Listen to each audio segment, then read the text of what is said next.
Hoje é dia 4 de fevereiro, né? A nossa aula está sendo gravada. É a nossa aula de risco, gesto e marca. A gente vai ver aqui hoje esse assunto que é a perspectiva com um ponto de fuga. Essa aí, é importante a gente normalmente encontra como, assim, como é uma espécie de lenda que a gente ouve, principalmente de arquiteto, assim, engenheiro, a lenda de que essa perspectiva, né, com um ponto de fuga, não sei o que e tal, ela é, ela é exatamente aquilo que a gente enxerga, né? Ah, não, a gente enxerga e tem lá uma pintura, né? Uns afrescos famosos que pessoal, se você ficar num ponto certinho ali, você vai olhar aquela pintura é exatamente aquilo que a gente enxerga, né? Então, e sim, existe um ponto fixo de fato. Essa é uma questão, né, central, assim, que a gente pensa onde estaria o observador com relação àquele desenho, né, considerando aquele espaço. Mas não é aquilo, mas não é exatamente aquilo que a gente enxerga. É importante a gente já ter essa visão assim. Ele se aproxima, são fórmulas matemáticas, são, é, são soluções que foram elaboradas para ajudar a gente a simular a representação de profundidade no plano. Né? Porque a gente sempre, quando a gente vai fazer um desenho, uma pintura, uma imagem assim, bidimensional, a gente está gerando uma ilusão, né? Para quem está observando.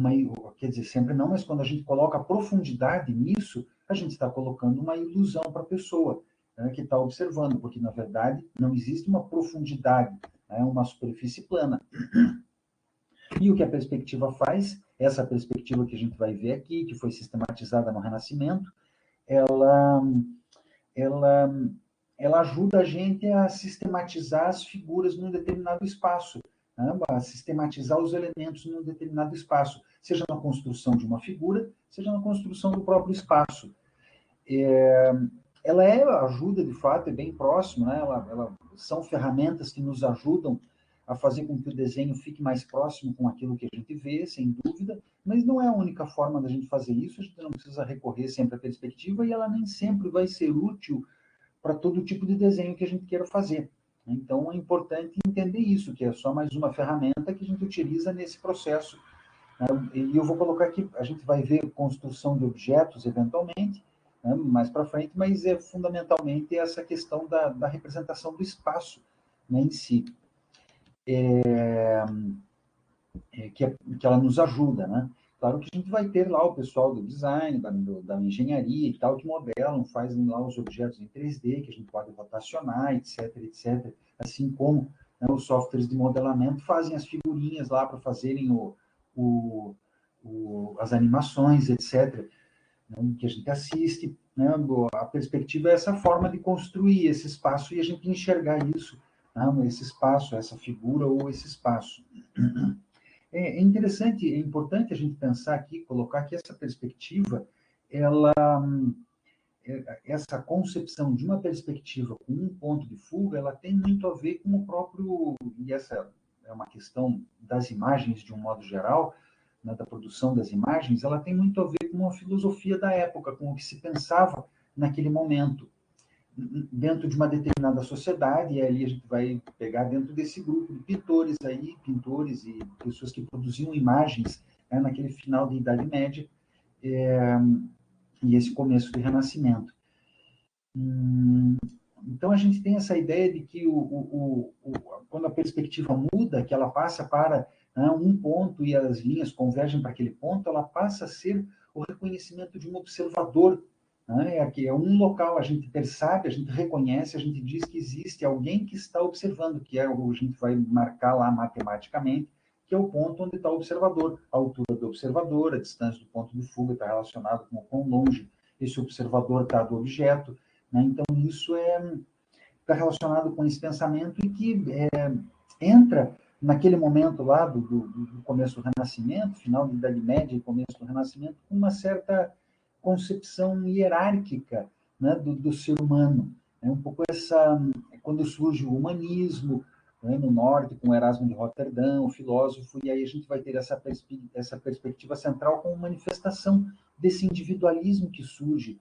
A gente tinha uma sociedade que recusava, né, durante boa parte da Idade Média, a sociedade ocidental europeia, ela recusava essa vida terrena, né? Essa vida terrena ela era pecaminosa e ia levar a gente para né, para um inferno, e a vida reconhecida era celestial. Então a gente não tinha muito essa perspectiva do ser humano estar aqui. A gente vivia, né?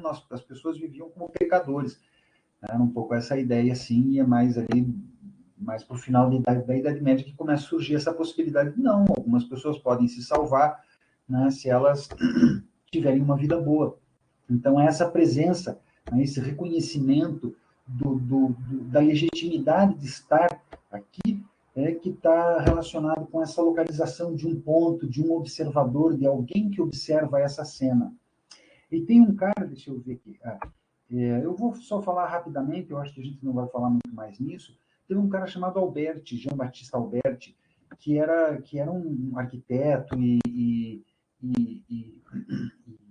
teórico, de um modo geral, né, arqueólogo, pessoa que conhecia o passado, e ele sistematizou, né, um teórico, ele sistematizou definitivamente como determinar a profundidade das figuras, porque a convergência para um ponto já havia, mas o quão as figuras iam diminuir de tamanho conforme elas, no que diz respeito à profundidade, né, conforme elas se afastavam, ele foi o cara que fechou isso, que sistematizou essa perspectiva. Então, vamos, assim, só para a gente, eu não vou ficar me deter aqui em muita conversa teórica, isso fica mais para frente, em outras disciplinas, mas basicamente vamos pensar assim que eu tenho um chão, né? Eu peço que vocês aí, se alguém não conseguir enxergar um chão com uma série de azulejos aí, né, a gente está enxergando esse chão de cima, conforme eu coloquei, né, na aula anterior, aquele quadrado que a gente tinha, depois eu inclinei aquele quadrado, né? Então vamos imaginar aqui que a gente tem um chão, certo? Com um quadriculado. Vamos pensar que é o nosso plano cartesiano, a gente tem um eixo X e um eixo Y. Né? Vamos considerar, sei lá, a gente pode determinar arbitrariamente que as linhas que estão na vertical aqui para a gente, elas pertencem ao eixo X, e as linhas que estão na horizontal, elas pertencem ao eixo Y. Né? E as do eixo Y sempre vão estar paralelas entre si, e as do eixo X sempre vão estar paralelas entre si. E eu posso fazer isso com o meu plano, certo? Está todo mundo aqui enxergando esse mesmo chão que eu coloquei, né? Suponho que sim, a gente está enxergando ele inclinado, como num joguinho. A gente tem os joguinhos aí e tal, que presumem esse deslocamento espacial sobre um determinado espaço, né? Que não tem um ponto de fuga, que não é esse jogo com jogador em primeira pessoa, que a gente chama, né? Que você está vendo a visão da pessoa, mas que você enxerga por cima e que você transita por um ambiente. Sei lá qual que tem hoje em dia. Eu joguei um tempo o SimCity, mas é um pouco esse campo quadriculado onde a gente pode colocar os elementos aí, que está na base, né? Vamos enxergar esse losango assim. E a gente tem ainda, assim, todas as linhas inclinadas num sentido no eixo X, todas as linhas inclinadas no outro sentido no eixo Y, certo? E essas três linhazinhas verticais aí que eu coloquei, vamos considerar aí um eixo Z, certo? Então, a gente vai ter aí três sistemas de orientação, né? Três lógicas de orientação para a gente nesse espaço. Então, agora eu peço que vocês enxerguem isso como um piso e como duas paredinhas ali no fundo, certo? Imaginem aí uma sala que tem um piso e duas paredes.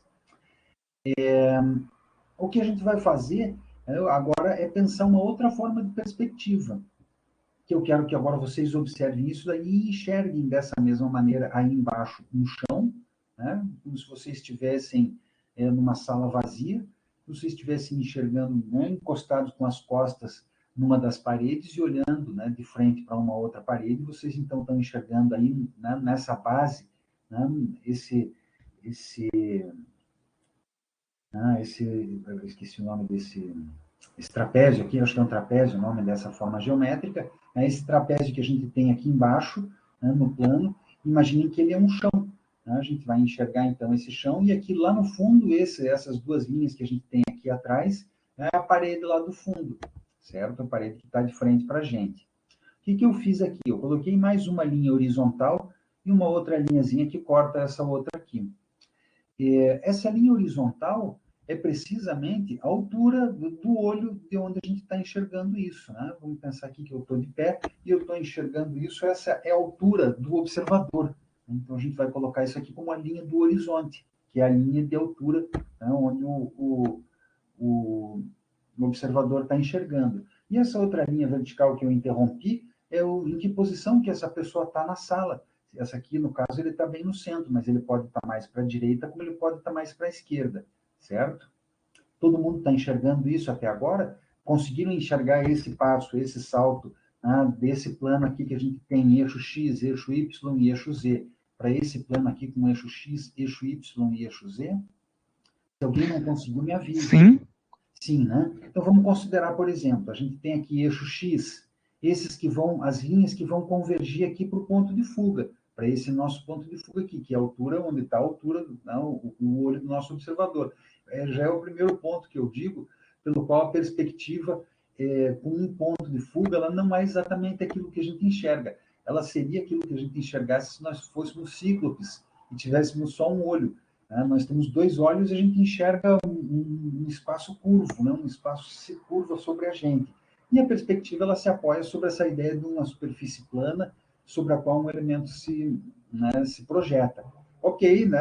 Só para a gente ver um pouco de brincadeira aqui, né? Mas só se nós fôssemos cíclopes que a gente poderia perceber alguma coisa mais próxima com isso, né? Se a gente tivesse um olho só. Mas então vamos considerar que essas linhas que estão na horizontal, né? Essa aqui e essa aqui, elas estão no eixo Y, certo? As do eixo X convergem lá para o ponto central e as do eixo Z vão ser as que estão na vertical, ok? E isso vale para uma sala, para um espaço que a gente tem aqui. Né? Esse aqui é meio parecido lá com a sala que a gente tem lá na nossa sala de desenho, né? Eu só coloquei um desenho esquemático, mas também, na verdade, é que é parecido com qualquer sala, né? Com qualquer sala de aula aí que a gente tenha. Eu não sei se vocês estão conseguindo enxergar aqui, então, né? Uma salinha. Tem aqui o teto, né? A parede, a porta por onde a gente sai lá para o corredor, a mesa. Né? A mesa eu fiz um cubo, o armário aqui eu fiz um cubo, não coloquei o resto da mesa da galera nesse espaço aqui. Aí só fiz a abertura aqui da janela, só sugeri, não fiz a espessura dessa janela para fora. Mas eu suponho que todo mundo consegue enxergar isso aí, né? Se alguém não conseguir, pode me interromper, não tem problema nenhum, certo? Então, vamos posicionar aqui esse nosso observador nessa perspectiva, né? Vamos dizer que esse nosso observador, ele está nessa altura aqui, assim, e ele está bem no centro aqui da sala. A pessoa está lá no fundão da sala, sentada, apoiada, ou de pé nesse caso, né? Porque a gente vê que a gente está com o ponto de fuga, o ponto do observador, a linha do horizonte, ela está mais para cima. Então, a pessoa está lá no meio da sala, no fundo da sala, localizada, né, bem no centro, né, daquela parede. E essas nossas linhas do eixo X, elas vão convergir aqui para o nosso ponto de fuga, certo? Do nosso eixo Y, elas vão ser sempre horizontais, então a gente tem um universo de linhas horizontais aqui, e as verticais vão ser sempre, né, vão ser sempre verticais, vão ser sempre do eixo Z. E a coisa está na maneira, né, da gente organizar e construir isso, visualizar num objeto. E vamos dizer assim, isso aqui é fundamentalmente para a gente organizar esses espaços geometricamente. Não, uma vez a menina chegou para mim, professor, como é que eu faço para desenhar uma perspectiva de um gato?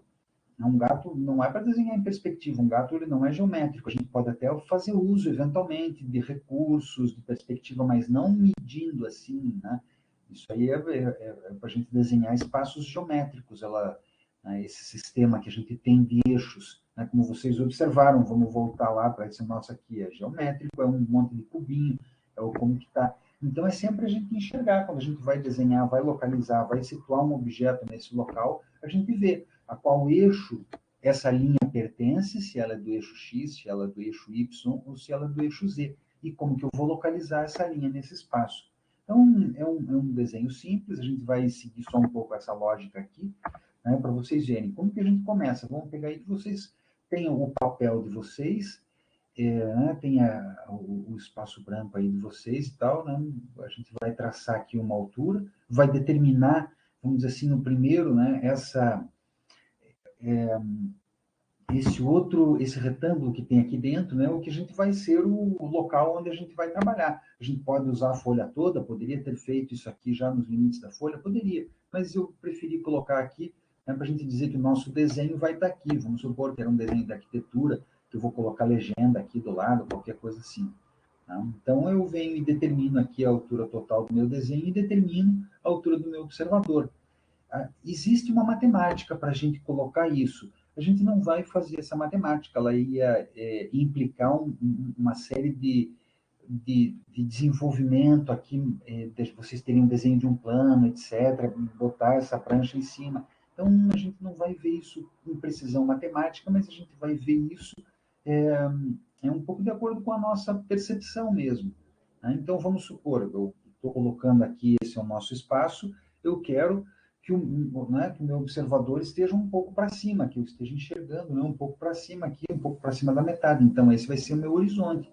Né? Se isso aqui fosse uma paisagem, isso aqui ia ser, né, literalmente o horizonte, né, onde a coisa se vai. E vou determinar, então, essa altura aqui, né, arbitrariamente, posso jogar para cima, para baixo, e vou determinar, então, também essa posição, né, do meu observador, se ele está mais para a direita ou se ele está mais para a esquerda. E aí eu começo a organizar, eu vou juntando essas linhas. Né? Então, a primeira coisa que eu vou fazer é pegar esses pontos aqui, né, essas arestas, esses cantos aqui que eu já tenho, que vão, né, ser essas linhas que vão fazer a diferença, que vão fazer a junção entre a parede e o teto, e entre a parede e o piso, né, entre as paredes e o teto, e entre as paredes e o piso. Né? Então, a gente vai ter aqui as duas linhas aqui, né, entre o teto e a parede, e aqui a outra também, entre o teto e a parede, e duas aqui embaixo, né, entre o piso e a parede, entre o piso e a parede. Isso aqui que eu estou vendo um corredor infinito, né, certo? Um corredor longo assim e tal, que eu não consigo nem ver até onde que ele vai. Né? Acaba assim que ele vai até o infinito, praticamente. Né? Você consegue enxergar isso aqui. E aí o que eu vou fazer então é definir a profundidade aqui. Vou colocar lá essa minha parede lá no fundo, né? Coloco essa minha parede e vou definir qual que é o espaço da minha sala. Peguei lá o espaço infinito da parede, tal, aquilo que tinha lá para trás, e apaguei, certo? Só defini aqui, então, a nossa sala. Está todo mundo acompanhando aqui, certo? Por enquanto vai, né, complica quando a galera começa a fazer. Mas vamos lá. Que mudou desse para isso? Acho que não mudou nada, porque eu não cliquei. Não, acho que eu fiz, sim. Ah, tá. Aqui, ó. Ficou um azulzinho claro. Vocês estão conseguindo enxergar um azulzinho aqui? Aqui, ó. Me desculpem. Vocês estão conseguindo enxergar um azulzinho aqui à esquerda, nessa parede aqui? Sim, ele tá aparecendo. Tá, pois é, que eu apresentava isso lá no Poise, como vocês viram, como eu usei os mesmos, vou arrumar um monitor, dessa vez o monitor está fazendo isso, vou arrumar um monitor para ele, se bem que vai voltar presencial, não vou ter mais esse problema. Então, ok, vamos dizer assim, eu peguei aqui esse meu espaço que a gente tinha e resolvi aqui construir essa nossa porta. Né? Então, eu vou definir ali, primeiro eu tenho um espacinho entre, né, a quina lá entre, entre as duas paredes e o que vai acontecer na porta, tracei uma linha vertical, a outra linha vertical, que pertencem a esse eixo Z. Agora eu já posso... E aí, o que eu vou fazer? Essa minha linha, esse ponto aqui, ó, que a gente tem no centro, apesar dele parecer estar sobre essa superfície aqui no fundo, vamos considerar que ele está lá no infinito, ele está lá longe, né? Ele está lá na distância do nosso observador. Então, eu vou pegar essa linha aqui, essa linha de cima da porta, né, para fechar aqui a porta na parte superior, ela está alinhada com a mesma linha do teto e com a mesma linha do chão. Né?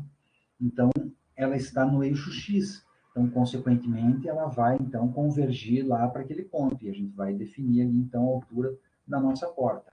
Certo? Acompanharam isso aqui, né? E aí eu vou ali e tiro. Né? Tiro as linhas. Aqui o bom no computador que a gente apaga, né? Simplesmente vai lá e apaga as linhas. Né? Não vai ficando aquela sujeira. Tirei aqui também aquela linha do chão, se vocês perceberam, que é o que vai dar uma continuidade, né, para a gente poder ir lá para fora. Lembrar de ampliar aqui, assim, exatamente. Tirei essa linha aqui do chão. E aí vamos construir essa espessura da parede, certo? O que eu vou fazer aqui? essa linha lá da soleira, lá do que faz lá o batente da parede, né, da porta com o chão, né, ela está paralela àquela linha lá do fundo da sala, certo? Então, ela está nesse eixo Z, ela não está paralela com essa linha. Então, ela vai ficar sempre aqui na horizontal também. E a outra aqui, a vertical também, né, do eixo Z, vai ficar sempre na vertical. A mesma coisa aqui em cima, né? Vamos aproximar aqui, ó. A mesma coisa aqui em cima. Isso aqui estava assim.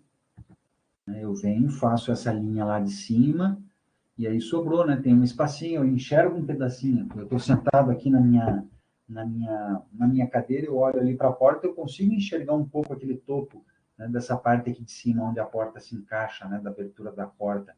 Então, esse é o sistema, onde ele cruzar aqui a linha, eu vou fazer ela convergir lá para esse mesmo ponto, né, e a gente vai ter essa construção aqui da espessura da porta, certo?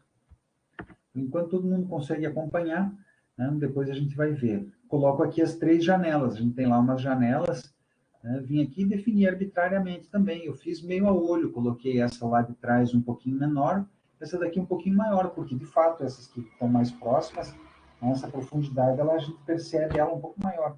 E a terceira eu só coloquei a primeira parte dela. Estão percebendo aqui, né?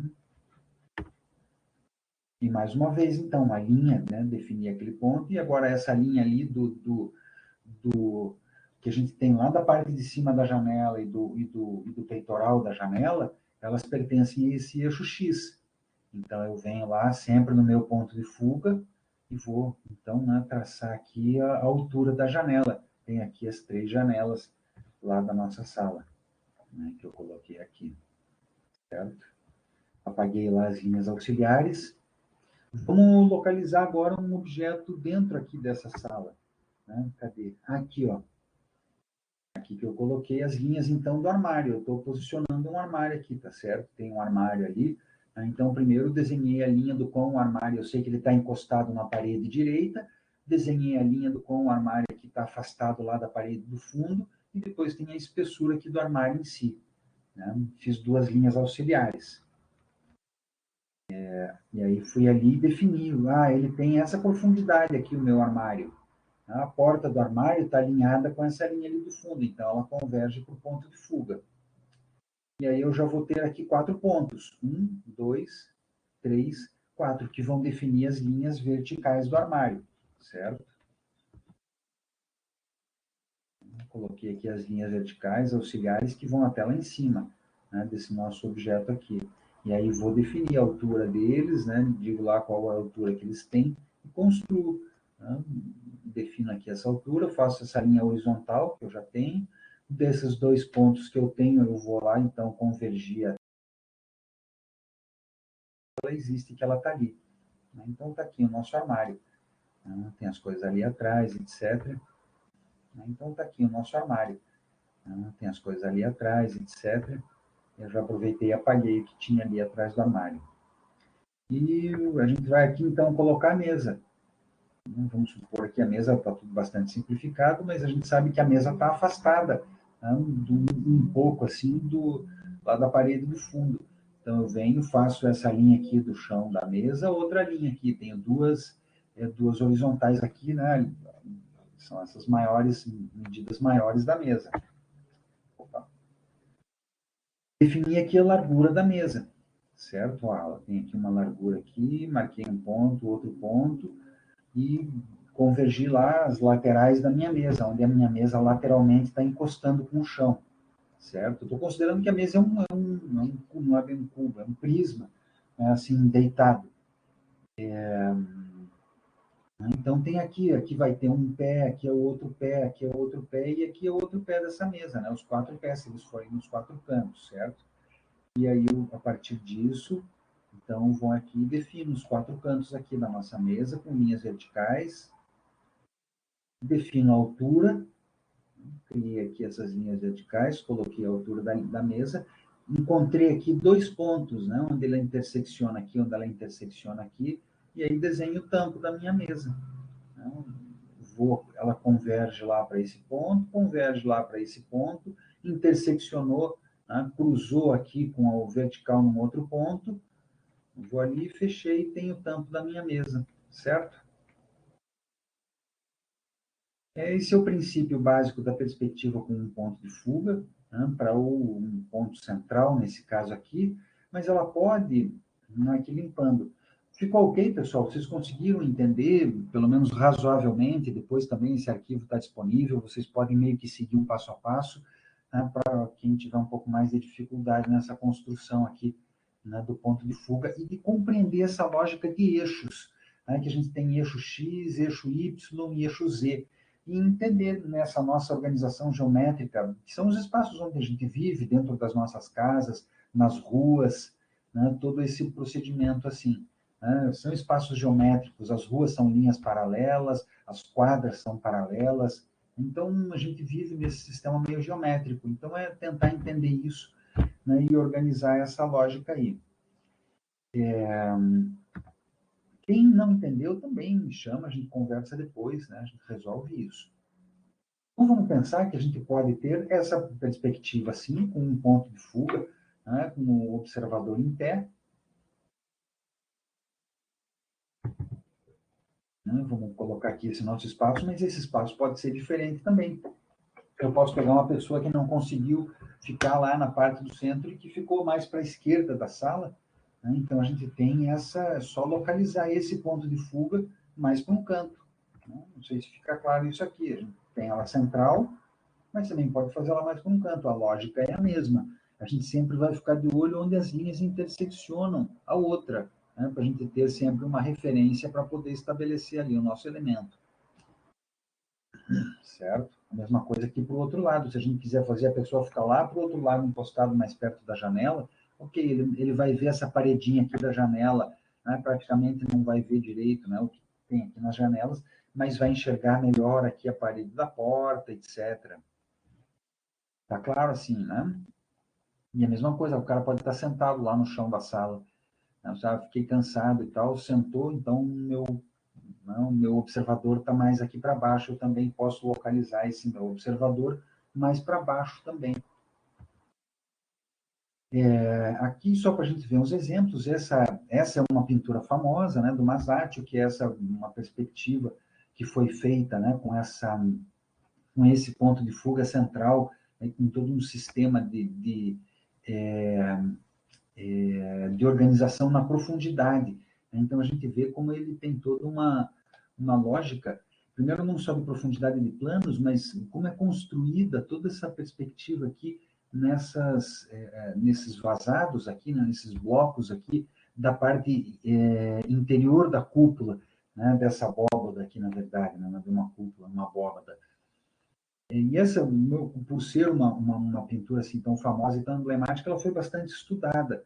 Né? Então, essa crucificação que está lá nessa igreja, lá em Florença, então vamos pensar que a gente tem uma série de planos aqui de alturas. Né? Tem essa parte na base aqui, né? Que tem um suporte, tem ali vocês conseguem enxergar aqui, uma espécie de uma tumba, né? Um local onde tem um esqueleto, não lembro bem o que está escrito aqui. Tem esse outro plano de algumas pessoas que estão aqui para fora, né, desse portal aqui, né, dessa espécie de uma capela ou sei lá o que, né, estão nesse plano. Depois tem algumas pessoas que estão mais lá para dentro, num outro plano, mais próximo ainda lá da cruz, que estão sobre esse outro degrau, né, que estão para dentro dessa arcada aqui. Aí a gente vai ter lá em seguida a cruz, né, onde está o Jesus, etc. Depois tem um outro suporte lá atrás, né, uma outra elevação, onde tem lá um segundo Jesus, uma outra posição, acho que é o Pantocrator, que eles chamam essa outra aqui. Aí a gente tem aqui as coluninhas, uma coluna aqui, outra coluna aqui, né, outra coluna lá no fundo. Ah, legal, legal. O Jorge Coll é muito bom, um grande historiador da arte. E essa outra coluna aqui na frente. Então, essa obra ela é famosíssima, assim, né? Ela é bastante emblemática, né, nesse estudo. E aí, por isso, ela né, deu muito pano para manga, né, para a gente poder pensar, e aí para as pessoas estudarem. E o que a gente vai enxerga aqui é ver como essa imagem é construída aqui. Né? As pessoas fizeram um pouco essa nossa perspectiva, isso que a gente está fazendo, né, que eu estou propondo é isso, a gente está colocando aqui um plano, né, a gente tem aqui um plano de projeção, que é o que a gente chama esse plano aqui, sobre o qual esses elementos que estão aqui se projetam, né? Então, o que a gente faz na prática é mais ou menos isso, um plano, o nosso desenho é como se fosse uma superfície, é, uma superfície que a partir do que seria o nosso olho, né, onde estaria o olho da pessoa, né, o observador, e a partir da qual ela enxergaria, né, projetadas essas figuras que estão lá numa determinada profundidade. Então, a ideia da perspectiva é fundamentalmente isso, e por isso que lá no começo eu falo em espaço piramidal ou espaço cônico, porque essa presunção desse espaço aqui, ele se presume-se, né, esse espaço piramidal. Né, vou dizer aqui só que a gente tem essa pirâmide, tem como vértice o olho do nosso observador. Né? Então, é esse espaço que se constrói como se a gente estivesse enxergando, né, uma pirâmide. Então, por isso aquele termo que tinha lá no começo. Aí a gente vai ter, então, isso aqui, ó, em outras palavras, para vocês verem melhor. Aqui está o nosso observador, aqui estaria essa nossa pirâmide vista de lado, e aqui estão as figuras que estão colocadas ali. Né? Então, as pessoas reconstruíram esses elementos aqui, né? Essa representação, né? Onde estaria o observador e qual seria a profundidade, né, de cada um desses elementos que estão representados. Então, basicamente, é isso que a gente faz. Né? A gente cria essa ilusão, né, numa superfície plana, a gente cria essa ilusão de que existe uma profundidade.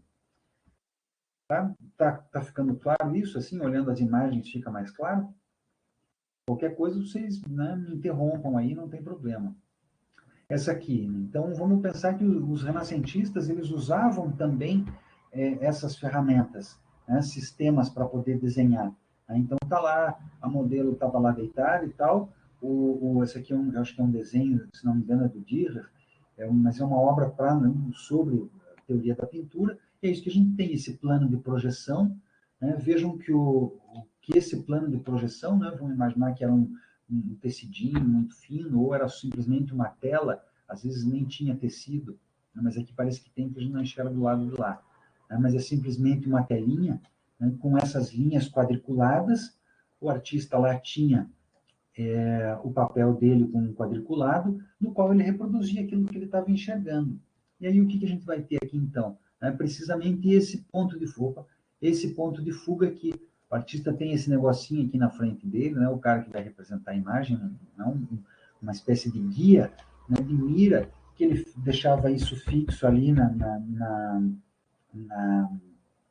mesa dele, e ele vinha então com o olho, posicionava o olho aqui bem na altura, né, desse pontinho aqui de cima, para ter sempre esse mesmo ponto de observação, para não olhar um pouco por aqui, um pouco por aqui, um pouco por aqui, para não movimentar a cabeça dele nessa observação daquela figura.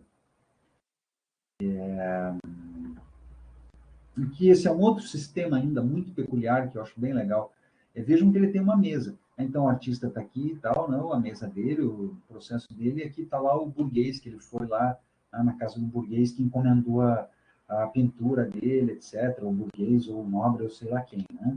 Estava lá nos aposentos do cara, na sua cadeirona, importante e tal. Mas percebam, esse dispositivo aqui, eu acho ele o máximo. Porque percebam que é um dispositivo, vamos pensar assim, portátil, né? Vamos imaginar que ele podia levar isso para a casa da pessoa, né? Ele não precisava ter uma coisa ali no ateliê. Então, vejam que essa mesinha, né, ela tem primeiro essa superfície aqui que é basculante, que onde ele ia fixar lá um tecidinho muito fininho, ou um papelzinho muito fininho. Nesse caso, provavelmente era um tecidinho muito fininho. Né? O papel ali nessa época ainda não era fino e não ia conseguir esse papel de qualidade, então esse tecidinho muito fininho, sobre o qual ele ia traçar ali o contorno da figura, alguns detalhes da figura, elementos principais ali da figura. E percebam que ele tem nessa outra parte aqui, que eu acho muito legal, que é o dispositivo que vai definir. Percebam aqui que ele tem uma rosca que vai jogar esse ponto de observação ou mais para a direita ou mais para a esquerda dele, e ao mesmo tempo ele pode, ao que me parece pelo menos, mudar a altura desse dispositivo, ela não precisa ser fixa, ele também pode jogar essa varinha, eu tenho a impressão que ela né, pode ser inserida, pode ser introduzida dentro dessa outra parte aqui do dispositivo, e ele pode colocá-la mais para dentro ou mais para fora, e posicionar a altura do olho do observador mais para cima ou mais para baixo. Então, perceba que ele tinha, né, os artistas usavam uma série de recursos matemáticos também, como esse processo, né, de produzir as imagens. Eu gosto de trazer essas como exemplo. E aqui vamos pegar uma bastante emblemática desse momento do Renascimento, do Antonello da Messina, que é um gabinete do São Jerônimo, e eu gosto de trazer imagens que se repitam, né? A gente vai ver alguns gabinetes de São Jerônimos aqui. Mas vejam, então, essa questão da perspectiva como um ponto de fuga central. A gente consegue enxergar uma série de linhas verticais, vamos entrar aqui no ambiente dele, que são do eixo Z, uma série de linhas horizontais que são do eixo Y, e todas as outras que pertencem ao eixo X, elas estão convergindo para um ponto central. Claro que a gente não tem esse ponto construído aqui, mas a gente consegue ver, né, pelo alinhamento desses arcos, pelo alinhamento do chão, né, a gente pegar e seguir aqui essa linha reta, construir, a gente vai chegar num ponto que parece ser até meio próximo da altura do próprio olho do São Jerônimo. Tá? Mas a gente vê aqui, se a gente seguir aqui, ó, pegar essa linha do armário, tá, e prolongar essa linha, né, é mais ou menos isso, é mais ou menos na altura do olho do São Jerônimo, a gente tem aqui, então, esse nosso ponto de fuga, né, nesse gabinete aqui do São Jerônimo. E tem essa outra aqui do Dürer, que é fantástica, que ele precisamente tem um ponto de fuga, mas que ele faz uma convergência não para o centro, mas para um dos cantos. Ele coloca, se a gente pegar essas linhas aqui, veja que aqui a gente se deslocou para a direita, era um daqueles desenhos que a gente tinha lá. Então, se a gente prolongar essas linhas aqui do teto, essas linhas aqui da lateral, né, do piso, mesmo aqui da coluna que a gente tem, que faz um emolduramento desse gabinete, né, e prolongar essas linhas, a gente vai ficar aqui um pouco mais para a direita. Então, a gente tem uma dinâmica diferente nessa construção dessa imagem. Mas a lógica continua sendo a mesma, um conjunto de linhas do eixo X que convergem para um ponto de fuga, um conjunto de linhas horizontais que são do eixo Y e um conjunto de linhas verticais que são do eixo Z.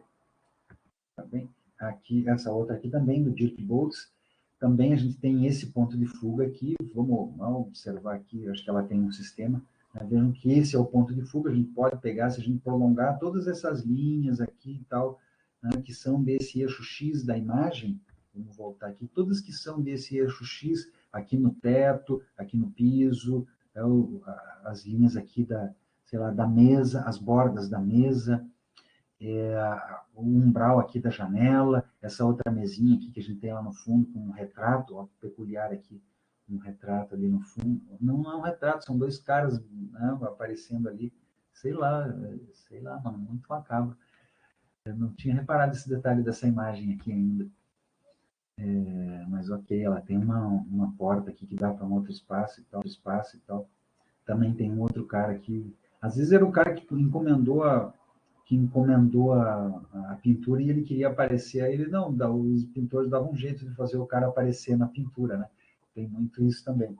Mas vamos aqui para nossa coisa, e esse aqui é o nosso ponto de fuga, ele está bem acima. A gente vê que ele está bem acima, que ele enxerga bastante aqui a mesa, né, com detalhe, etc. E aí essa construção do espaço, né, do espaço urbano, do espaço aberto. Vamos pegar aqui essas vistas que a gente teve aí, principalmente no século XVII, século XVIII, como a gente vai ter aqui, então, esse ponto de fuga aqui no espaço, ele está situado mais ou menos por aqui, assim, né? E a gente vai poder construir um espaço da cidade, construir, não, os prédios, eventualmente, colocar esses prédios, tem a fachada, mas ainda assim, tem linhas que convergem para um ponto de fuga aqui, tem linhas horizontais e linhas verticais. Mesma coisa que esse outro espaço, a gente vê, né, parece meio bagunçado, mas não, tudo que está posicionado aqui, ele posiciona geometricamente esses espaços, esses edifícios na cidade. Aí vamos pegar que a gente tem um conjunto aqui de linhas que vão convergir, né, para um ponto de fuga mais ou menos por aqui, e aqui do lado também, se a gente prestar atenção, né, vai ver que tem aí um conjunto de linhas também, se a gente prolongar essas linhas do eixo X, aqui no chão também, né, como a gente vê, né, que marcam aqui as ruas, alguma coisa da pavimentação, etc. Qual que é a praça? A Praça da Vila Nova de Dresden, lá na Alemanha, em Dresden. Aqui essa outra do Francesco Guardi também é uma vista, assim, nessas que eles chamavam de capriccio, né, que são essas invenções de lugares urbanos, mas também, né, ele vê que ele coloca aqui uma espécie de um pátiozinho, né, mas toda a convergência, vamos pegar essas linhas aqui desse eixo X, dessa parede, as linhas aqui desse prédio que fica mais, né, onde a gente está mais próximo, está um pouco deslocada para aqui, para a direita, esse observador, né, se a gente verificar bem, tanto que a gente enxerga melhor essa parede do que essa parede aqui. Essa aqui, eu já introduzi assim, ela na verdade ela tem 2 pontos de fuga, mas eu já coloquei já para a gente começar a visualizar isso, mas a gente tem um ponto de fuga que está mais ou menos por aqui, perto dessa, mas se vocês observarem com muita atenção, vocês vão ver que essas linhas dessa parede aqui, elas não são paralelas, né, dessa parede aqui da direita. Né? Agora que a gente aproximando fica mais claro. Né? Percebam como a gente tem uma inclinação. Né? Vamos pegar aqui nessas linhas aqui da base, e conforme a gente vai indo mais lá para cima, ela já tem uma outra inclinação. Então, a gente tem um segundo ponto de fuga, é como se estivesse em uma esquina, exatamente. Ela começa a se aproximar um pouco mais, porque, na verdade, vamos fazer um pouco, então, uma crítica a essa forma de representação. Aqui, ó. Se eu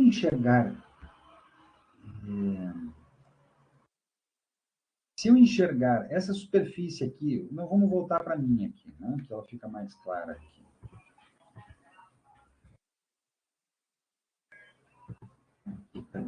Nosso armário. Opa! Nosso armário. Então, vamos pensar assim, se eu enxergar esse meu armário bem de frente, a ponto de ter 2 horizontais e 2 verticais, eu não vou enxergar essa lateral aqui dele. Concordam comigo? Se eu enxergar ele bem como eu coloquei aqui, esse plano aqui de projeção, eu não vou enxergar essa lateral, eu vou estar bem de frente para ele. Então, eu meio que entorto essa lateral, né, desse nosso armário aqui. Né? Esse é um primeiro ponto aqui de crítica para isso, que a gente sabe, então, já que comprova para a gente que não é bem assim, que a gente enxerga convergência assim, mas a gente não enxerga convergência para um único ponto. Vamos voltar aqui para as imagens. Aqui, essa aqui. Então, eu trouxe essa aqui do Piranesi precisamente por isso, porque a gente tem esse ponto, mas se a gente prestar atenção, ele tem também esse outro ponto de fuga, mas que está muito mais longe, que não está nem aqui, né? Bem mais para a direita, bem fora desse espaço aqui. Esse espaço interno aqui também, né, do Piranesi. Não sei se eu gosto muito do Piranesi, mas vejam como os elementos estão, né, alinhados de uma determinada maneira, né, que provocam, né, essa convergência lá para esse nicho que tem aqui no fundo. Né, construção aqui das alturas, etc. Esses outros espaços aqui do canaleto, vejam também, não, é um canal de Veneza, mas de qualquer maneira ele organiza essa convergência. Né? Eventualmente essas casinhas elas não estão totalmente alinhadas, né? Vamos pensar que elas meio que vão se modelando e vão se ajustando conforme, né, se organizam ali no rio, mas de qualquer maneira ele tem esse sistema de convergência aqui, né, para um ponto central. Essa praça aqui de São Marcos também em Veneza, né, a gente vai enxergar aqui, né, toda essa linha, todas essas linhas de um eixo X, uma convergência para um ponto aqui lá próximo da entrada da igreja. Agora eu queria... existe também uma outra coisa nessa imagem aqui que ela provoca essa nossa percepção. Porque essa calçada aqui, agora que eu aproximei, vocês conseguem enxergar, ela de fato, essa praça, ela não é exatamente retangular.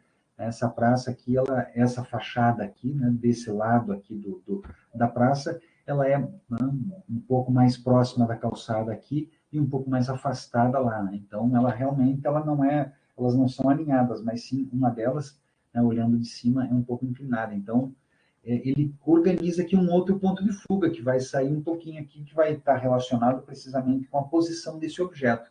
Mas a gente também não vai entrar nesse detalhe de colocar mais de um aqui. E era isso. E era isso que a gente tinha para ver hoje, para conversar. Deixa eu colocar uma aqui assim.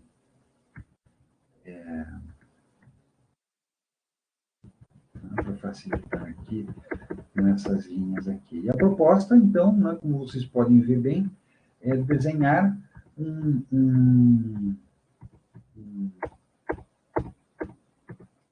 espaço com um ponto de fuga. Pode ser um espaço inventado, pode ser um espaço da casa de vocês. É isso que é para vocês desenhar. Eu acho que era isso. Pode ser um espaço inventado, pode ser um espaço da casa de vocês, pode ser a combinação de duas coisas, mas é um espaço, uma perspectiva com um ponto de fuga de algum espaço interno. Ou pode ser externo também, caso alguém, sei lá, possa sair na rua rapidão e fazer ali, ou tem um pátiozinho, tem um pátiozinho em casa que dá para organizar esse espaço com a perspectiva, também pode fazer isso. Tá bem, pessoal? Vou encerrar aqui essa nossa aula. Ficou longa, eu sempre